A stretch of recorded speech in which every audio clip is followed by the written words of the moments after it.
all the great things in other high achievers' lives, all the reasons that these successful people that you look up to, that you aspire to be like, are the way they are, have all come from a place of being uncomfortable. That's just a fact. Single biggest reason why people have bad days is because they start them off by looking around at everybody else and seeing what they're doing instead of having the focus and the discipline to actually start your day off with you in control. Because everywhere I look and everywhere I see in today's society, everybody's doing everything they can to be more comfortable. They're looking for the more convenience. They're looking for the quicker. They're looking for the faster. Don't ask for security, ask for adventure. And see, it's not important how long you live. What's important is how you live. You know, I think people are always looking for some sort of, remedy or some shortcut that's going to make them be able to do things that are hard easier. But no, they're hard things for a reason. So they're going to be hard. If they were easy, everyone would do them. We go through life trying to seek security and not coming outside of our comfort zone, and we take most of our stuff with us to the grave. Ask yourself, what's blocking you? What's preventing you from acting? Why don't you have the courage to handle that? Why won't you face that? What are you running away from? What kind of avoidance behavior are you engaged in? Next is, what is the worst thing that can happen when you take action?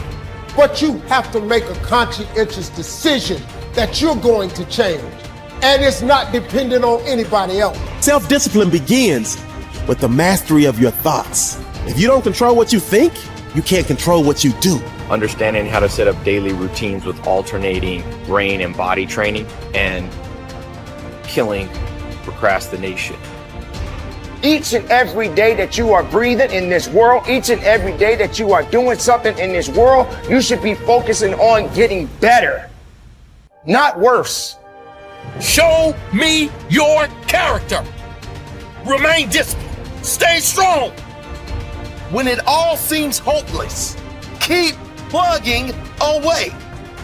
Nothing can stop you if you don't stop for anything. Don't stop for anything. Never break your discipline. Remain faithful to yourself and your vision. You should be understanding that, hey, I can't be this same person on a day in, day out type of way. I got to keep focusing and going further and going harder and going stronger and pushing myself until there's nothing else left to push forward. Okay, so let's say you pick a level of competition where you're always winning. It's like, well, all that means is you've picked the wrong level of competition. Yes. Because, let's say you're a grandmaster chess player and all you do is play amateurs, and every night you go home and congratulate yourself on what a genius you are because you just stomped these people left, right, and center. It's like, you're not a genius, you're dimwit. Right. What you should be doing is playing people who are beating you as much as you can tolerate. Right. So maybe that's 40% of the time, maybe it's 60% of the time. But that way, because to be a winner, you want to be disciplined, you want to know what you're doing, and then you want to be on the edge where your skills are being developed. And if you're going to be on the edge where your skills are going to be developed, you're at a place where losing is always a possibility, because otherwise you're not pushing yourself beyond your current capacity. And so one of the things that I've outlined in 12 Rules for Life is a theory of meaning. Because meaning, as far as I'm concerned, the sense of meaningful engagement is the antidote to malevolence and suffering, essentially. Because you want to have a life that's so engaging that you think, despite the fact that I'm limited and that we're mortal and that life is tragedy and there's evil in the world, despite all that, this is worth doing. And I think that there's a technical meaning that genuinely exists, and that's the meaning that you get when you're in a domain where you have some discipline and some skill. So you're laying out your competence and your ability, but you're simultaneously pushing yourself to develop past where you are. That's really engrossing. What that is doing is expanding your competence. And so life is suffering and betrayal in many senses of the word. But you can adopt a way of traversing through life that is more powerful than the tragedy and the malevolence. It is hard to have the success you want. It's hard to have a jet and freedom and extra houses. And it takes hard work and it takes time. And there's no shortcut. I don't care what anybody thinks. There's no shortcut. Maybe you could have bought Dogecoin and you got lucky. That is the rarest thing in the history of the world. Ed and I would bet we agree. I don't even know. Neither one of us probably invested in crypto when all of our friends said to, because we didn't know it, we didn't feel it, and we missed it. So I'm so blessed if you did for you. But that's not where true wealth is made. You have to work 50% harder than you think you do. You have to get kicked in the teeth more than you think. You have to get questioned by your friends and family and look like the dreamer twice as much as you think. The people you thought were going to support you aren't. Some people are going to talk behind your back. Some friends are going to leave you. And guess what? It's worth every freaking penny. It's worth every moment, every disappointment. There was a gentleman named David Kekich. I met him. He was paralyzed from the neck down. And not always paralyzed. I think it was a jogging car accident. And he had these Kekich credos. It was like a business card that folded out. And one of his Kekich credos, to make him positive, most positive guy you ever met, couldn't move anything below his neck, one of them was, living the hard way is easy, and living the easy way is hard. So before I answer this about multiple streams of income, I think it's really important I tell you this. Living the hard way makes it easy. I could blame a lot of people. And that's the book I was reading.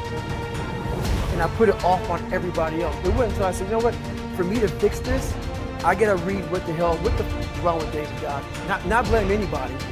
Read my book and say, okay, I'm afraid of my shadow. How can I overcome that? Go in the military, get your ass kicked, do things you hate to do, be uncomfortable every day of your life. Roger that. I'm not the smartest kid in the world. Okay.